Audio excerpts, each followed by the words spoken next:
Hello, lovely boys and girlies and girls and boys and girls. No, boys. I was gonna say girls, boys, and other toys. No, stop putting words in my mouth and let me be all inclusive.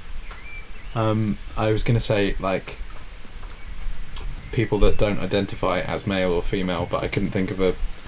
Hello, everyone. There you go. Welcome to WITMOT podcast. The third week. No, what is the meaning of this podcast? No, the fourth week. This is. Have we said the title of the podcast in any of the podcasts so far? I think so. I think this is the. So this is our fourth episode, but I think this is the third week. So yeah. Welcome, everybody. Welcome. You know what it is. Week 3. You know what it is. Black and yellow. We talk about why we talk about the things we like and why we like them, what that means, whether we're similar, whether we're different, etc., etc. I was going to say etc., etc. Well, what are the chances? Because I've Jake already said it. I've taken it. So evil. Yeah, today we're talking about. I don't know what we're talking about. We are talking about the films. Yeah, that's right. Our top 5 films. Films to watch when you think the world is going to end. Yeah. So now, obviously, the world is not ending. No, and it isn't going to end. There's a lot of people out there that think it is, or have previously in other experiences thought it is. It feels a bit like the world is ending, even though it's not. There's a lot of conspiracy theories out there, and lots of people believe different things. So it's just kind of like talking about what films we can watch over and over again. Yeah, feel the same thing. The world's going to end. What are your best comfort films that you can watch over and over again? So our top 5 films that we think are best. Is that right? Yeah. Yes. Just yes. See, this is how we do it on the podcast. We have an episode idea already, but then it's not fully fleshed out, and we have to check work it out that we're all on the same page. Is that right? Start the episode. Yeah, we work it out during the podcast. I mean, it's a good way to do it. Yeah, this might be. I think this might have different meaning to different people. Like films, comfort films and films you can watch over and over again. So I feel like we might have quite a varied look on this thing. Yeah, definitely.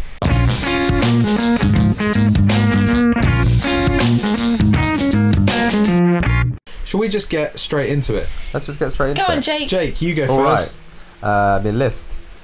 Number 1, no particular order, because it's the classic, The Nightmare Before Christmas. It is one of my favourite films, one of my favourite Disney films, and it was one of my favourite films as a kid, so it's very nostalgic, it's feel good, it's neither here nor there, whether it's a Halloween or Christmas film, so you can pretty much watch it any time of the year. Yeah, it's just a really nice film. Why do you... I don't think we've ever asked you this, but having known you for this long, why is Nightmare Before Christmas one of your favourite films? What is it about it you like? It's all about people who don't fit in and don't belong, and them finding each other and them finding happiness out of each other. But also it's everything that Disney wasn't at the time, I think. It was something fresh, wasn't it, I guess? It was the first stop motion animation feature length film, and it was Disney's first stop motion animation project. Tim Burton was an animator for like a few months there at Disney, so it was a big risk, but it's turned, like, when it first came out it did kind of well and found its audience a bit, but then it was still niche when it came out, so that 20 years later, when those people who found it then have had kids and showed it to them, it's found a new audience, and kind of, as you've noticed and lots of people have noticed, has just still been one of the most popular I feel like Disney films around. All cult films met with underwhelming box office income. Like I was reading up on one of our quizzes that we're doing at the moment, I was reading up on Rocky Horror Picture Show, and I didn't realise how massively. It flopped at the cinema, and then it. It did quite well in the end at the cinema, but it took ages for it to get off the ground and to get the word out. A lot of films are like that, though, aren't they? Yeah. Yeah, some films now, I think cinema's more of a cultural thing that everyone does. I think it's easier now for indie films to still do well. Yeah. But like back then, when it was kind of like a proper treat to go to the cinema, which I guess it still is for some people. I think it's. I think that's probably why it happened more so then. Yeah, definitely. But yeah, I also watched the Prop Hunt. Is it Prop Hunt? Prop culture. Prop culture. Yeah. Prop culture episode of the Nightmare Before Christmas episode of that. And, on Disney Plus. Yeah, the director Henry Selick. He's got the prop of Jack in his sleigh in his Santa costume. It's the whole thing with the reindeer and everything. And he's like, I took this because it encapsulates Jack in what he wants from the film. He wants to bring the most people joy, and he's the most excited and the most himself when he's in this bit. Yeah. And it's just a nice little thing to remember. That's in difficult so cool. times. Yeah, that's why I like Nightmare Before Christmas, I guess. Maybe, I don't know. Yeah. Yay, that's cool. What have you watched any other episodes of Prop Culture, or just that one? No, just that one. It's so interesting, isn't it? So interesting. It's The guy that is kind of like the one that hosts it all. The Okay. collector. Yeah. I'll be honest, I did not collector. understand why people collect things like that excessively. No. But by the end of that episode, I was like, I get it. Yeah, I get it. completely Yeah. I completely get it. Yeah, if you, I mean, this is like off topic kind of, but if you haven't checked it out and you have Disney Plus, Prop Culture, it's all about like film props. We watched what have we watched? Narnia and Mary Poppins. No, but yeah. Mary Poppins is so interesting. Oh, Narnia was kind of like, I think they did it because Narnia's got a strong following. But it was a bit, loved the Narnia one. yeah, and it was cool, but it's like, I think because it wasn't that old. I guess it is, but because it doesn't feel like to us it's that old, that I wasn't as blown away. It was like, that's a cool costume, but it's from like 12 years ago, so it's not. Whereas Mary Poppins is like, oh my god, that's so cool. Yeah. Like they have the chimney sweep brushes and the penguin bag. stand in. Yeah, and that was cool. But yeah, I need to watch some more of it because I really, really enjoyed that. Cool. It's super cool. Awesome, Jake. Yeah, but yeah, that's the only Disney one on my list actually. Any Disney ones from you peeps? Of course. I have no Disney films on my list. Really? Yeah, and the reason I'm breaking up with you. I didn't put, the reason I didn't put any on there is just because I feel like Disney films for me are just all kind of comfort films. Like it's quite a slippery slope because I don't know. I just there's I can't really name many Disney films that I can not watch over and over again or like struggle to watch. Like I love Inside Out and I love Hercules and I love Lilo and Stitch and I love Emperor's New Groove, and I just didn't want mine to be a Disney list because I'm sure that's something we will do at another time. So no, I don't have any Disney films, crazily enough. My first film on the list is it's a bit of a shit film, but doesn't matter. But it's feel good and it's comfort, and I've seen it so many times. It's We Bought a Zoo with Matt Damon. Oh, Yes. I love that film. Yes. It's just a very happy film. There's nothing critically like acclaimed about it, or like it's got awful reviews, but it's just a very I don't know, it's a feel good film. There's nothing that I feel like anyone could complain about the film, like just watching it, but unless you're looking at it from like a like a film point of view and like trying to critique it, then obviously there's lots you can pick apart, but it's just so easy to watch, and it's I don't know, it's yeah, the animals are so cute. yeah, you don't really have to concentrate on it. It's like got a really happy ending. It's based on a true story, and it's also about something good. It's about like, although it's about a zoo, which zoos are kind of in this sort of grey area, like a large portion of the film is him saying like, I want to make the enclosures bigger. They're too small. The animals need to feel like they're free, which is it's cool. I remember watching it from a young age and liking it, and I just like I said, it's just one of the films I'm never not in the mood to watch. It's a bit of a guilty pleasure, I guess. But That's what these films are. yeah, Supposed to exactly. make you feel good. Cool. Is it me?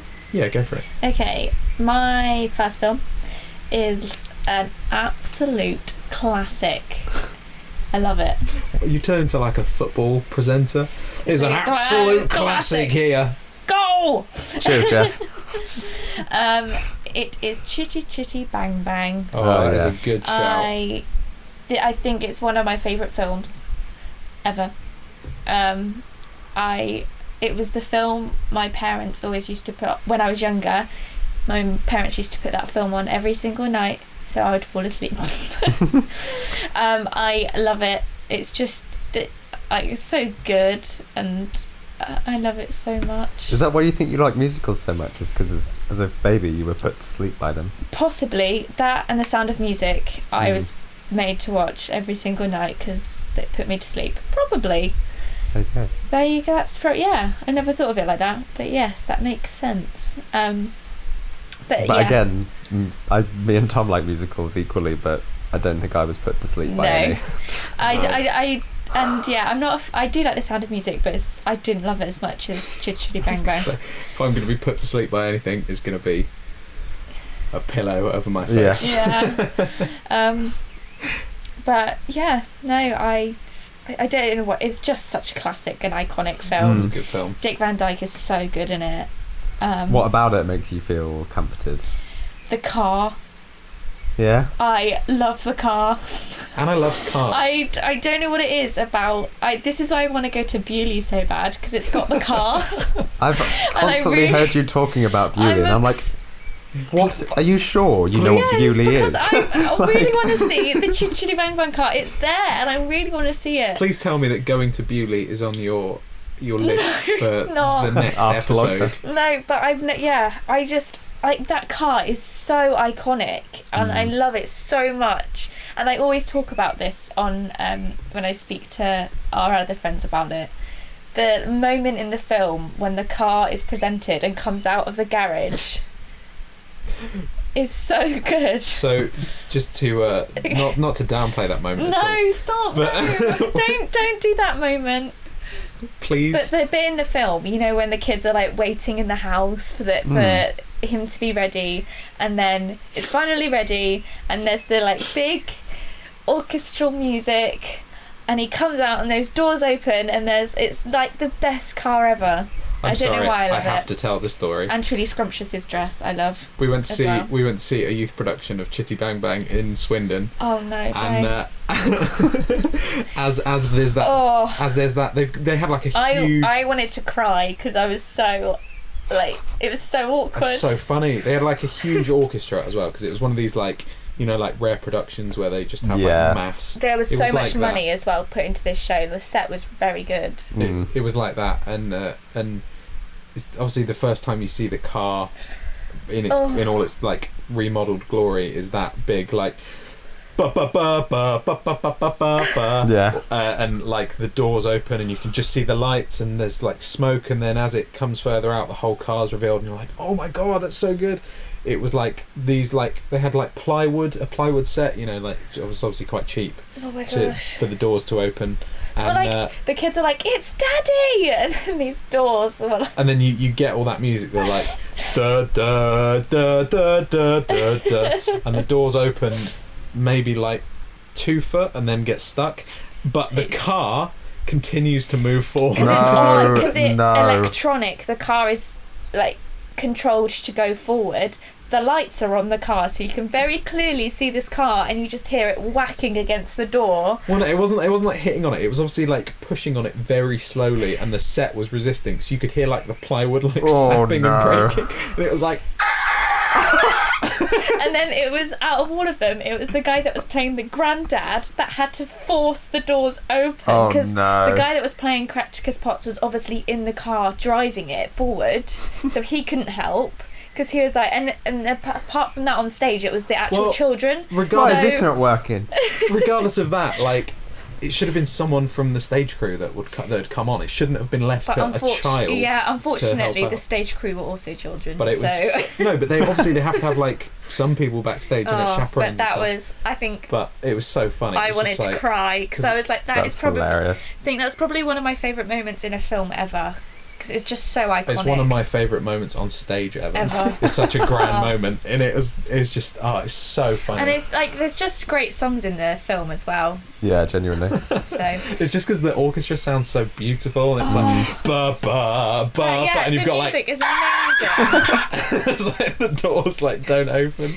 Oh. And then you think the car's gonna crash, and it doesn't. I honestly flies. thought the set was gonna bust open.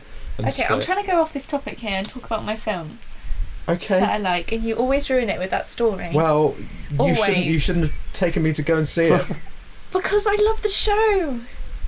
Damn. Anyway. It means a lot to you, and it brings you joy. Brings me happiness. And then that happens on the stage.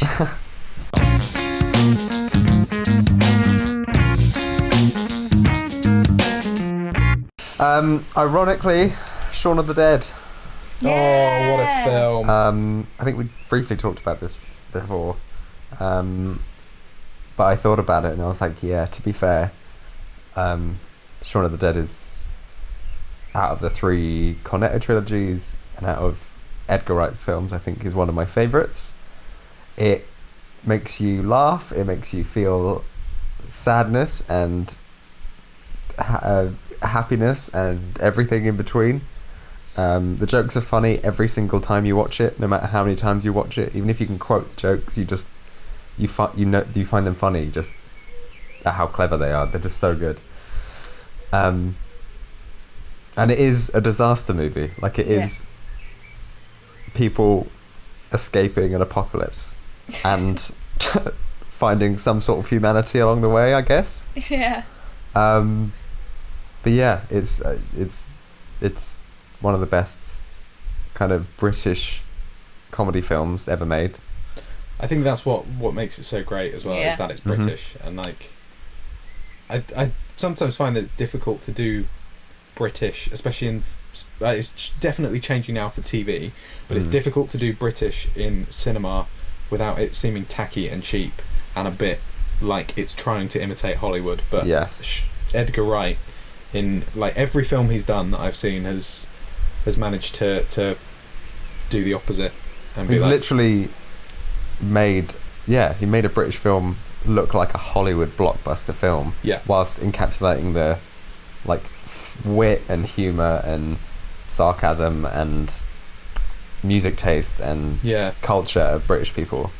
And what I love about that and Hot Fuzz is that it's something that and I guess also World's End is it's something that American people can still enjoy, but it's a culture that they just won't understand. How can an American conceive in their head the idea of a tiny village full of old people without thinking of an Amish society? It's so British. It's such a British thing. And pubs, that whole pub scene in Shaun of the Dead, it's you just don't get pubs like that in the US. And it's something, they're very well done. Something they can't pubs. Something they can't claim as their own, which is quite rare, I think. But yeah, it just it inspires you with how good films can be on such a small budget and in British production houses and stuff. And Hot Fuzz almost made my list, but I didn't put it on there because I think it's possibly one of my favourite films. I always switch between Shaun of the Dead and Hot Fuzz between which one's my favourite. They're both so good. But that's my Shaun of the Dead. That's a good one. My next one is a classic. It's about a man in a red jacket who drives a car. Any guesses? I'm trying to think of when you do a bad description, it would be mad scientist. Mad scientist kidnaps child or not kidnaps. I don't know. Like, boy, old man convinces child to almost sleep with his mum. Yeah, boy almost sleeps with his mum to save old man's life. That would be the description. You got it. No. Back to the Future. Back to the Future. Yeah, Back to the Future. I grew up on Back to the Future, and it was quite possibly my favourite film for a while. I just think it's like the perfect film. It's got everything that that a film should have. Like, it's got comedy, it's got bits of drama. You have to suspend your disbelief. Yeah, and it's got like an unusual like friendship, I guess, you know. Like, it's an unusual pairing of people. Yeah, I think it's just, I almost didn't want to put it because it's such a like obvious answer that, you know, so many people love Back to the Future, but it's such a good film. What about lockdown makes you want to go straight to Back to the Future?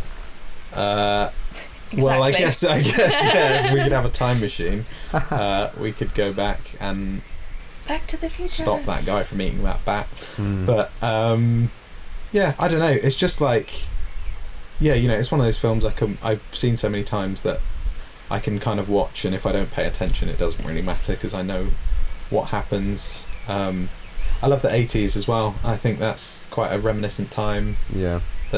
Where I'd love to go back to the 80s if I could go back in time. And I guess this whole thing is kind of, in a way, makes you feel like you've gone back in time a little bit because you're not quite as connected to people as you usually would be, maybe. But then in some ways it's the complete opposite. Like, you're also connected all the time. Yeah. But yeah. Back to the Future. What a classic. What? Sorry. What a classic. What a classic. I thought you said what one. But yeah, probably the first one. I like the second one too. One thing I like about the second one actually is seeing what technology they thought we would have in 2015. Oh, it's so funny. I think that when he goes to the like town square, the film that's playing is like Jaws 45 or something like that. So it's like, funny. It's way further ahead than they think. It's such an exaggeration. That's why I like it though. It's kind of like, yeah. Well, it's goofy, isn't it? But it's not so goofy that like you can watch it and laugh and be like, oh, this is ridiculous. It's like, no, this is a classic. This is, yeah, a goofy classic, but not a goofy movie. That's a different movie. That's a Disney movie, yeah. Yeah. Lovely. Cool. My next film is a rom-com because I always like a comforting rom-com because I'm a girl and I like rom-coms. Yeah, boys like rom-coms too. Yeah. Justice for Boys. Yeah. Oh yeah. I have a rom-com as my honourable mention. I was going to say, do any of you have a rom-com? I have a rom-com. Yeah. As on my list on that chat, I think. Okay. But mine is Love, Rosie. I did like Nice. Rosie. Which I think is one of my favourite films. I don't know why I love it so much. I just do. Just, yeah. I remember watching it at the cinema and I just really liked the storyline. I think it's so sweet and quite a current rom-com as well. Like the stuff that they deal with in it. Like, she gets pregnant and she doesn't like the dad, and yeah, it's very, very cute and very sweet. And I think Sam Claflin and Lily Collins are both very good in it. And I like Sam Claflin as an actor, and I think that was the first film that I was like, I like him as an actor. So yeah, that's cool. Yeah, that's what I've got to say about that. I haven't seen either Love, Rosie or Love, Simon. But I've heard amazing things about both of them. Yeah, they're both really good. We watched Love, Simon last year. Last year, yeah. Love, Simon was really good. Yeah. Doing a TV show, I think, of that. Yeah. But I remember when we were working at the cinema, and this was the one screen, like, I think it was Seniors were on. It was the Seniors film, and I snuck in and went to go see it. With all these seniors and my cup of coffee. Shall I do my rom-com honourable mention now? Yeah, go on then. Now that you've done yours. Okay. Well, I wanted to put About Time, but I feel like I haven't seen About Time enough times for me to call it a comfort film. How ironic. So the rom-com that I put as my honourable mention was Notting Hill, which is playing lots at the be in this household. Don't ask me why. It's on Sky, I think. So it's yeah, just on all the time. it's doing its time on Sky. To be honest, you can apply it to any like early 90s film that Hugh Grant was in, or early late 90s. 4 Weddings and a Funeral. Yeah, Love Actually. So Notting Hill was my honourable mention. I love that film. Nice. Yeah. My kind of rom-com, I think it is a rom-com, I would class it as a rom-com, is Amelie. Amelie. Yeah. It's hilarious and sweet and lovely, and first watched it when I was around my aunt's house. It was the first foreign language film I'd ever seen, and I loved it, which was a big surprise because I was like, why would I like any film in a different language? That's silly. I was like 10, so understandable. But yeah, it's just as you know, very comforting, very sweet, and such a lovely story. Still haven't seen Amelie. Oh my god. And I've been meaning to watch it. I've seen the musical twice, and I freaking love the musical. It's one of my favourite musicals. Possibly, well, it might be tied for first place as my favourite, but I need to see the film. Yeah, the filmmaking, the lead actress is amazing. Yeah. The story is unbelievably romantic and also not cliche at the same time. It's just, it's awesome. It's a really, really good film and helps distract you from the horrible things of the world. Yes. Yeah, no, I feel like it's kind of a rom-com. I would say it's a rom-com. Well, assuming the story is the same as the musical. Yeah. I remember watching this film in my French class. So good. Let's watch this film because it's most probably the most popular French film.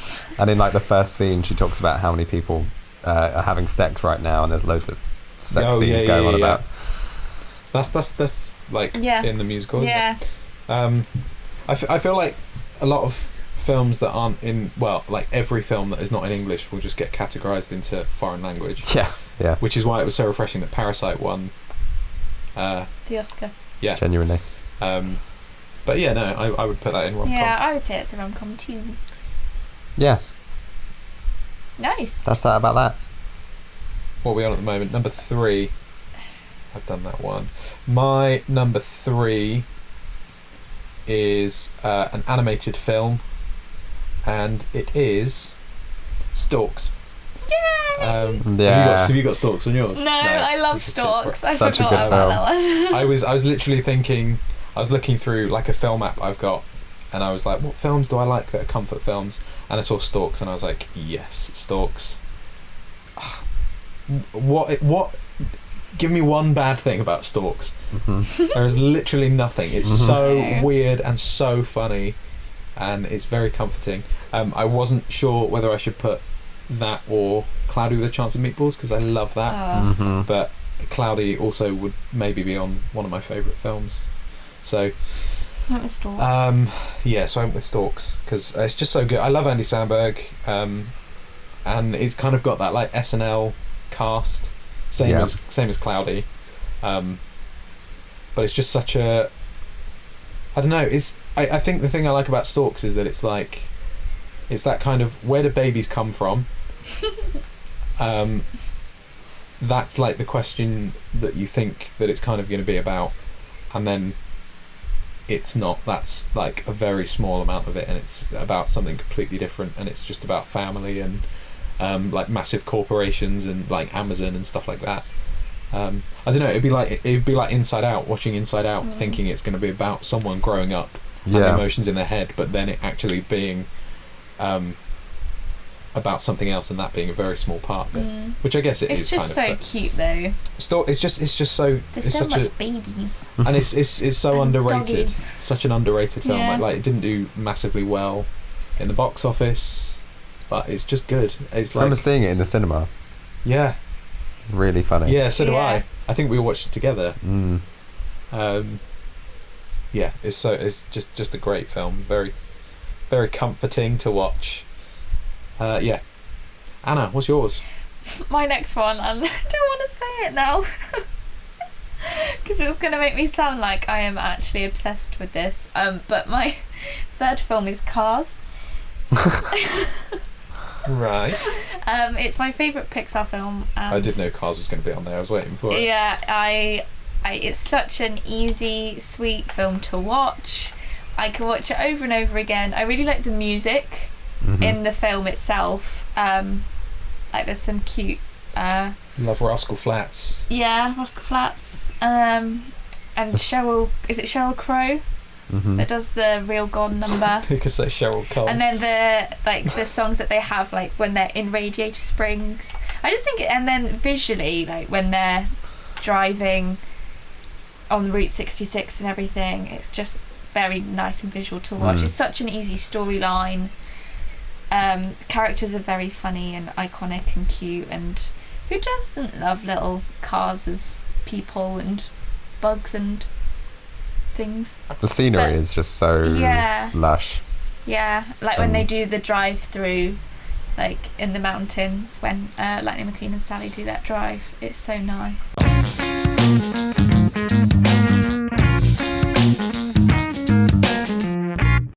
Just before Jake does his next one, we just wanted to apologise because we had our fan on in the background, thinking that we sort of thought you couldn't hear it, but you can, and it was rather loud. So sorry, we're new to this shizzle.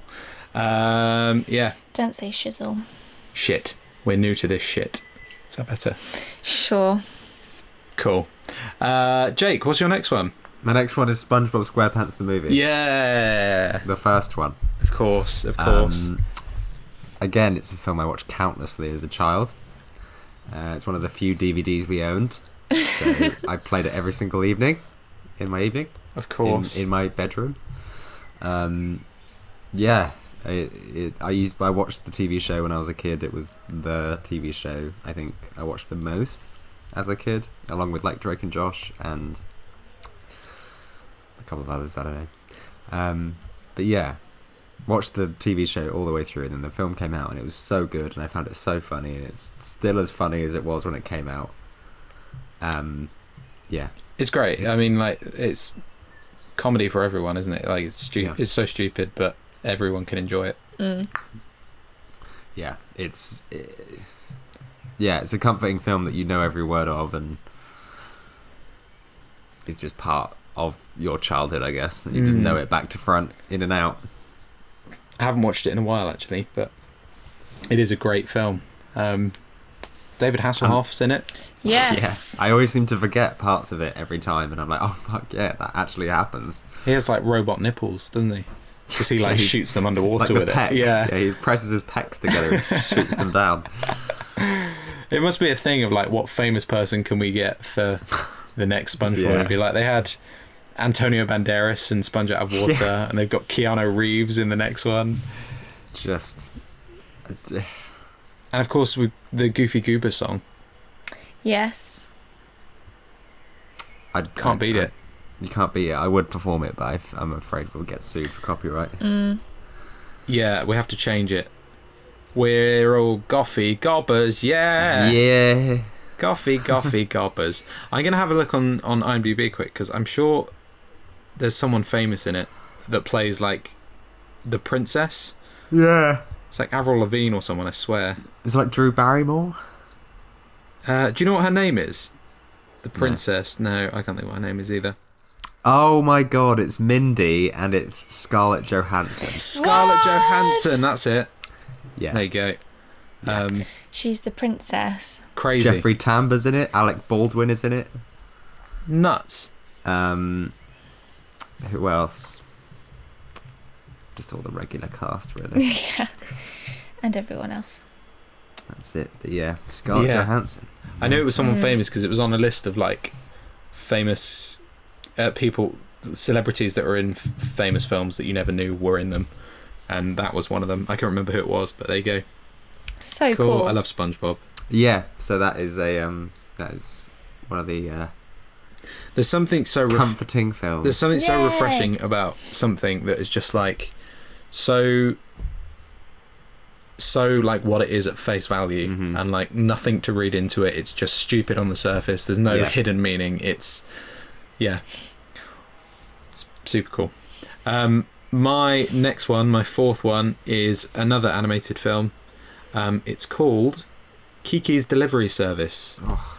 I didn't put any Studio Ghibli films on there. Why not? We have you seen Ponyo? We watched that for the first time the other day. No. Oh wait. No, I haven't. No. Yeah, there's a couple of Studio Ghibli films that I haven't seen still, so I don't know if any of those would sort of take its place, but Kiki's Delivery Service is the one that I find sort of easiest to watch. That's the most popular, I would say, as well. No, Spirited Away or My Neighbour Totoro, I would say, but it's the one that I watched with you, wasn't it? And you enjoyed it. Yeah, that's the only one I've heard of beforehand. Yeah. I feel like you would probably recognise Spirited Away or My Neighbour Totoro, because they're pretty huge. They're like the Pixar of Japan, I guess. I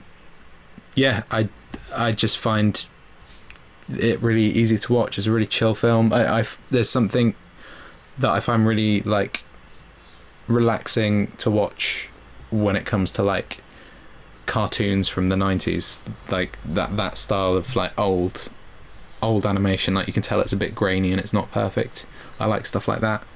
I like the 2D animation as well, instead of sort of, like the 3D stuff, which I do love. I think is amazing, but I don't know, there's something I don't know, I think there's something cool about imagining something being hand drawn and then turned into a film. Yeah, definitely. So, yeah, Kiki's Delivery Service is my number... I was going to say number 4, but I guess it's my number 2, right? Is that how it works? Countdown. Yeah. Cool. My number 2 is a Disney film. Of course. It is Lilo and Stitch. This almost made my list. It's not my favourite Disney film, but it is such a good comfort film. Mm-hmm. Like the idea of it being like to do with family, and like Stitch as a character is brilliant, and so sweet. I just think it's such a nice, comforting film. I could watch it over and over again and I wouldn't get bored, because it's just so nice and funny. Yeah, I think it's a very good Disney film as well. Yeah. Very well made, and it was one of the first films I ever saw at the cinema with my dad. Very cute. There's not much to that film. Everyone should know what Lilo and Stitch is about, right? Do I need to explain it? No. I don't.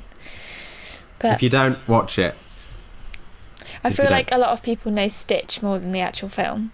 That is one of those things that the character is bigger than the film. Yeah, definitely. It's a very underrated film. Good It's choice. very, very sweet and cute. Very good shout. choice.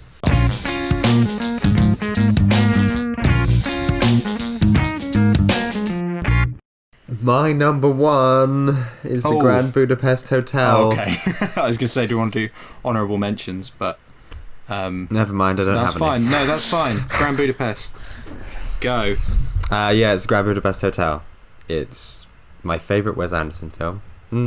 Yes, it is. I thought it might be Isle of Dogs, but it's not. Are you putting Grand Budapest over Isle of Dogs? I think so, yeah. Whoa. Wow. I thought you really liked Isle of Dogs. I do, and I love it. It's one of my favourite films, but the Grand Budapest is just so good. It's just so good. I think everyone who sees it loves it. It's classic Wes Anderson in the fact that it's funny, but it's more like witty and aesthetically pleasing to watch, and there's hardly any conflict, like major conflict, so you don't feel like anything horrible is going to happen. It's just kind of this light-hearted nature all the way throughout the film, even though some bits are quite dark. We watched Grand Budapest at the cinema, didn't we? But it was before I think either of us really knew who Wes Anderson was, and we were so like we were just like, this is so weird. Yeah. And I think we came away like hating it. But now I know who Wes Anderson is. Like, I know so much more about film than I did when we watched it. I think I would really enjoy it. I need to rewatch it. Yeah, I think it came out in like what 2015. 2014, 2015. Yeah, I think so. And it's not. There's so many characters going through so many different journeys. There's no time to be like, this is exactly what I'm doing. This is exactly what I mean. This is exactly what I'm going to do. It's just all in subtext, and it's all in their witty dialogue and this amazing voiceover. I can't remember the actor's name, but he's got the most amazing voice. Never mind. Ozzy Yeah. Osbourne. That's, I think that's him. him. Yeah. Sharon! I'm in a recording Grand studio. Budapest Hotel. Cool. My number one. Oh, I've got a couple of honourable mentions. Quick. Charlie and the Chocolate Factory. Ah, nice. One of my favourite films, but I didn't want to include it on my list because I thought I could have some others. Shawshank. Can watch that all over. Yeah, I can watch that so many times. You know. And Guardians of the Galaxy. Those were my honourable mentions. My number one, however, is also one of my favourite films of all time, Little Miss Sunshine. Nice. I love that film so much. So cute. So easy to watch. You know, good message. Equally, just a great film. I also on my honourable mentions had the Way Back, which is I think by the same like writers and producers. It's got a very similar feel, and Jim Rash is in it from Community. So you know, I feel like he wrote it or did something with it. But yeah, no, Little Miss Sunshine is just, you know, like it's about a family, but there's nothing remotely perfect about them. They're so dysfunctional and they're falling apart like most families across the world. And I don't know, there's something nice and comforting about just the like honesty of it. It's funny, and we saw a musical of it last year, and it was amazing, and it worked so well as a musical, and it didn't feel like corny or like they'd sort of sold out or cheap or anything. It was really good. So yeah, if you haven't seen Little Miss Sunshine, go and watch it. It's so good, and Steve Carell's in it, so you know, if that's not sold you, then stop listening to this podcast, please. Yeah. Anna. Cool. My honourable mention is Legally Blonde. Such shout. a good that is a really good shout. It's funny. The musical's good too. And then my number one is another Disney film, funnily enough. What a surprise. It's The Princess Diaries. Oh. The Princess... that is a surprise. and I'm collectively saying 1 and 2 because 1 and 2 are both really good. They're both... Yeah, I don't have a favourite. They're both such good films. Yeah, again, it's got Julie Andrews in it, Anne Hathaway. I absolutely love the film, like the films itself. I can't wait for the third one. Yeah, I could watch those again and again and again. I absolutely adore them. They're so good.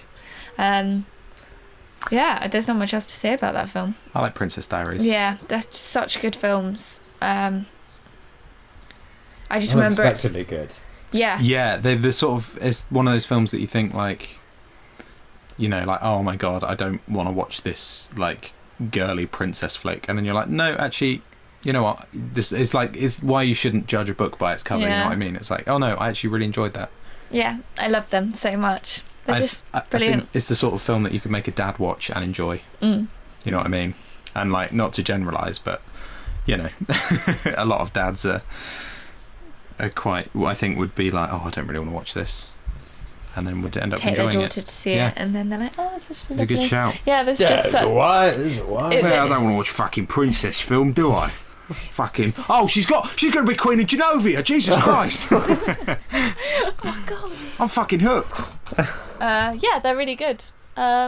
Lots of funny moments as well. They're actually very funny. Doing a third one as well, aren't they? Yeah, I can't wait I do, yeah. There's lots of famous actors in them both as well, like Chris Pine's in the second one. Mental. Julie Andrews. Julie Andrews. Anne Hathaway. Hathaway. Loads of people.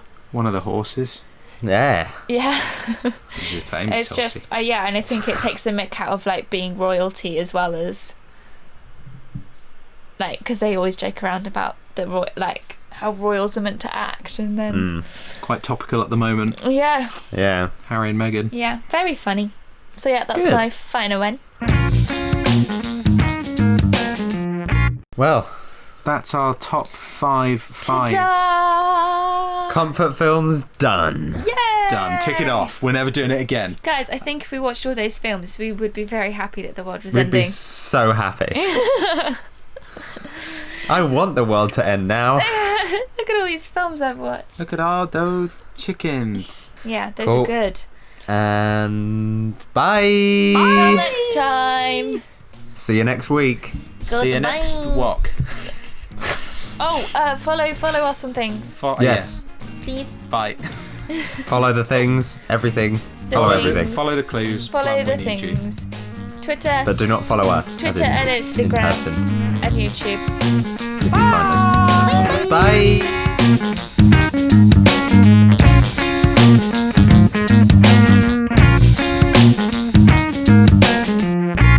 I'll just stop this recording now so you don't have to listen to more of me sneezing.